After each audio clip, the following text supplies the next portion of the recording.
Mis momendid sinu silmis kõige meeldejäävamaks sellel hooajal jäid? No, siuksed häid momente oli palju, noh. Kindlasti hooaja 2 esimene kodumäng kohe, kus just koduväljakul siis hooaja lõpus Avis Utilitas Rapla, kes oli võitnud just koduväljakul BC Kalev Cramot, tuli meile külla ja me võitsime neid siin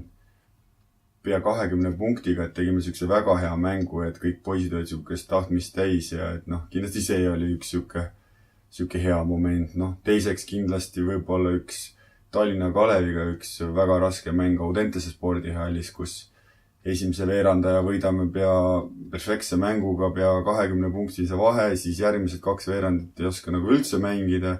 ja siis viimase 2 minutiga päästame selle mängu kuidagi, ma ei tea, mismoodi ära ja võidame ühega. Et noh, kindlasti siuksed, et noh, publiku jaoks väga fantastilised mängud, aga peatreeneri jaoks kõige õudsem unenägu, mis üldse olla saab, et peale mängu oled ise rohkem igine kui mängijad, et noh, kindlasti siuksed asjad ja noh, pluss veel väga palju siukseid huvitavaid ja häid mänge ja noh, kindlasti hea emotsioon oli, et me selle rahvusvahelise üliõpilasliiga võitsime ISBL-i, et noh, siukseid, noh, ütleme nii, et hooajast siukseid positiivseid momente jäi väga palju nagu meelde.